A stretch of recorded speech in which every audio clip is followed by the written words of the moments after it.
ब्रजभूषण जी उर्फ पंडित जी के पास उनके गीता ज्ञान ब्लॉग के एक रीडर का मेल आया है। मेल्स तो उन्हें दिन भर में कम से कम 4-5 आ ही जाते हैं, जिनमें कभी गीता ज्ञान से जुड़े क्वेश्चंस तो कभी किसी प्रॉब्लम का गीता ज्ञान के जरिए सॉल्यूशन ढूंढने की बात होती है।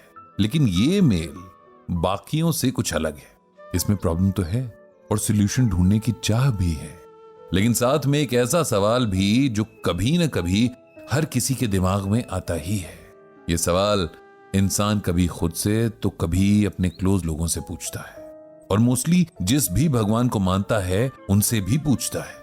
सवाल क्या था ये जानने के लिए आपको उसके मेल को सुनना होगा, पर उससे पहले ये जान लीजिए कि आप सुन रहे हैं गीता ज्ञान। तो अब जानते हैं उस मेल में क्या था।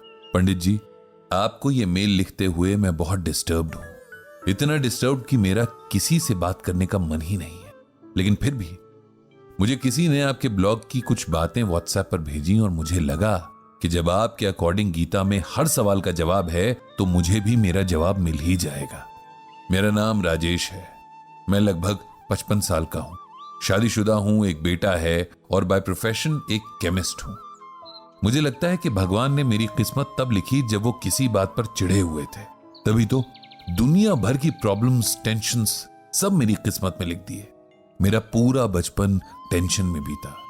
मेरा बड़ा भाई पढ़ाई में अच्छा था, स्पोर्ट्स में भी हमेशा फर्स्ट आता था, एक्स्ट्रा करिकुलर एक्टिविटीज में भी हमेशा पार्टिसिपेट करता। पेरेंट्स का वो आइडियल बेटा था। फिर हो गया मैं, यानी राजेश, जिसमें अपने बड़े भाई जितने टैलेंट तो क्या, उसके टैलेंट का 10वां हिस्सा भी नहीं था। मैं बहुत एवरेज स्टूडेंट था। स्पोर्ट्स के नाम से मुझे चिढ़ थी और डांस ड्रामा के नाम पर मुझे घबराहट होने लगती थी। मेरे पेरेंट्स को खुद भी इस बात की बहुत टेंशन रहती थी कि उनका दूसरा बेटा उनके बड़े बेटे जितना इंटेलिजेंट नहीं है, और वो इस टेंशन को हर दिन मुझ पर भी थोपते रहते थे। हर वक्त के कंपैरिजन ने मुझे इतना डिस्टर्ब कर दिया था कि मैं अपने भाई से ही नफरत करने लगा था। मेरे पेरेंट्स को कभी यह समझ नहीं आया कि मैं एक इंडिविजुअल हूं, मेरी अपनी कैपेसिटी और लिमिट्स हैं। मैं अपने भाई जैसा नहीं हो सकता और मेरी भी कुछ अलग क्वालिटीज हो सकती हैं। इस सब से मैं इतना फ्रस्ट्रेट हो गया था कि एक बार तो मैंने घर से भाग जाने की भी ठान ली। वो तो बस स्टेशन पर पड़ोस के एक अंकल ने मुझे देख लिया और अपने साथ घर ले आए। लेकिन उसके बाद मेरे घर वालों का टॉर्चर और भी बढ़ गया।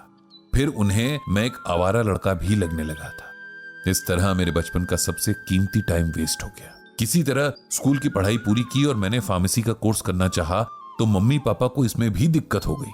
कहां तो उनका बड़ा बेटा मेडिकल की पढ़ाई कर रहा था और कहां छोटा बेटा दवाइयों की दुकान खोलकर एक दुकानदार बनने जा रहा था।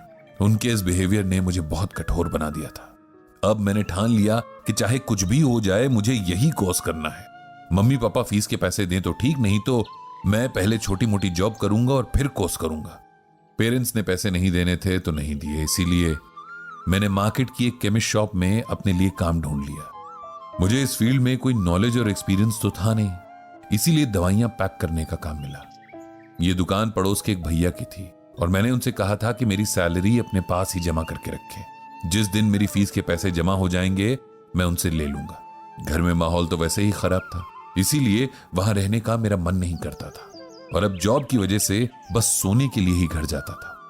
मेरे पेरेंट्स अब मुझसे हर तरह की उम्मीद छोड़ चुके थे, इसीलिए उन्हें कोई फर्क नहीं पड़ता था कि मैं कहां हूं। 2 साल बीत गए और मेरे कोर्स की फीस जमा होने में बस 2 महीने की देरी थी कि यहां भी किस्मत ने धोखा दे दिया। दुकान के मालिक जो मेरे पड़ोस वाले भैया थे, उनकी एक एक्सीडेंट में डेथ हो गई और उनके बाद उनके बच्चों ने मेरी बात का यकीन ही नहीं किया कि मेरी 2 साल की सैलरी उनके पास जमा थी। मैंने रिटर्न में तो कुछ लिया नहीं था, इसीलिए इस बात का कोई प्रूफ मेरे पास नहीं था। अब मैं खाली हाथ था, मेरा दिल टूट चुका था और मैं ये तकलीफ किसी से शेयर भी नहीं कर सकता था। मैं अक्सर सोचता था कि मेरी लाइफ में इतनी प्रॉब्लम्स क्यों हैं, लेकिन तब एज भी कम थी और फ्यूचर के लिए कुछ होप्स भी बाकी थी, इसीलिए इस ख्याल को ज्यादा देर तक खुद पर हावी नहीं होने देता था। केमिस्ट शॉप में 2 साल काम करने के बाद मुझे इस काम की डिटेल्स तो पता चली चुकी थी, बस मेरे पास वो डिग्री नहीं थी जो इसे चलाने के लिए जरूरी होती है। एक बार बातों बातों में मेरे एक दोस्त ने बताया कि अब 2 साल के डिप्लोमा वाले भी केमिस्ट शॉप खोल सकते हैं और डिप्लोमा की फीस भी कम है।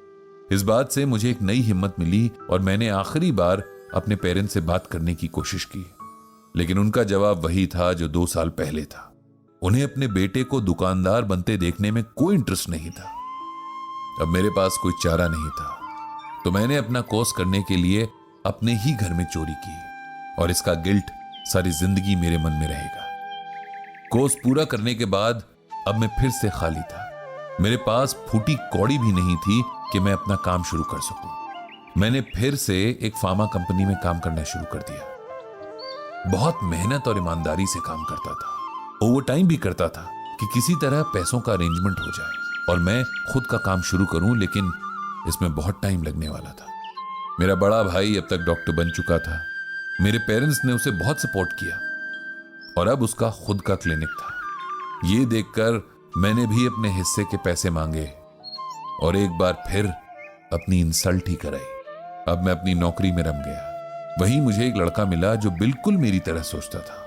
हमारी गहरी दोस्ती हो गई और हमने लोन लेकर अपनी केमिस्ट शॉप खोलने का सोचा। उसके पास कुछ प्रॉपर्टी थी जिसके बेस पर लोन पास हो गया था और आखिर हमारा सपना पूरा हुआ। काम सही से चल रहा था कि मेरे फादर की तबीयत खराब रहने लगी। मेरा भाई पैसे तो बहुत कमा रहा था, लेकिन पेरेंट्स के लिए उसके पास टाइम नहीं था। मां ने मुझे ही कभी ताने देकर तो कभी इमोशनल ब्लैकमेल करके उनकी सेवा में लगा दिया। फादर की हालत देखकर मुझे बहुत दया आती थी। मैं अब पिछली सारी बातों को भूलकर उनकी सेवा में लग गया था। उनकी मेडिसिन से लेकर उनको वॉक कराना, शेव करवाना, ये सब काम मैं खुद करता था। 1 साल बाद फादर की डेथ हो गई और जाते हुए वो अपनी बची हुई सारी प्रॉपर्टी और सेविंग्स मेरे भाई के नाम कर गए। मुझे अपने फादर से प्यार के 2 शब्द तक नहीं मिले। एक बार फिर मैंने अपने आप से सवाल किया कि आखिर मेरी क्या गलती थी जो मेरी लाइफ में ये सब होता है। खैर, टाइम के साथ मेरा काम ठीक से चल गया। हम पार्टनर्स अलग हो गए और हमने अपनी अपनी शॉप्स खोल ली। लाइफ थोड़ा ट्रैक पर आई तो मैंने अपनी एक दोस्त से शादी भी कर ली। जब सब सही होना शुरू हुआ था कि तभी सब खराब होना भी शुरू हो गया। शॉप पर एक लड़के की लापरवाही से मेरी शॉप में एक्सपायर्ड मेडिसिन पकड़ी गई और शॉप बंद हो गई। एक बार फिर मैं प्रॉब्लम में था। कोई सोल्यूशन समझ नहीं आ रहा था। वाइफ ने हौसला दिया, उसकी ज्वेलरी बेची और अपनी शॉप का केस लड़ा। किसी तरह शॉप फिर से खुल गई। मेरा बेटा बहुत समझदार है। मैंने कभी उस पर कोई प्रेशर नहीं डाला। उसे उसके हिसाब से पढ़ने और जीने दिया। आज वो बहुत अच्छी जॉब पर है। अब जब लाइफ में सब कुछ सेटल हो रहा था तो कल ही मेरी वाइफ को कैंसर डायग्नोज हुआ है। ऐसा लग रहा है कि जैसे मेरे सब्र का बांध टूट जाएगा। आखिर मेरी क्या गलती थी जो मेरी लाइफ में इतनी प्रॉब्लम्स आई और कभी सुकून से मैं रह ही नहीं पाया। मैंने तो कभी किसी का बुरा नहीं किया, फिर मेरे साथ ही ऐसा क्यों? पंडित जी, आप ही इस सवाल का जवाब दीजिए। पंडित जी ने सारी कहानी पढ़ी, समझी और जवाब में गीता का यह श्लोक लिख कर दिया। प्रकृतिम स्वामवष्टभ्य विसृजामि पुनः पुनः भूत ग्रामिमम कृत्स्नम वशम प्रकृतेर वशात।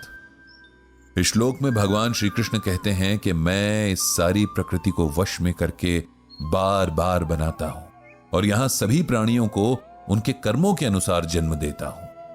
हम सब ये बार बार भूल जाते हैं कि आत्मा एक शरीर से दूसरे शरीर में जाती है, हर बार पिछले जन्म के अच्छे बुरे कर्मों का भार साथ लेकर। इन अच्छे बुरे कर्मों का हिसाब हमें चुकाना ही पड़ता है।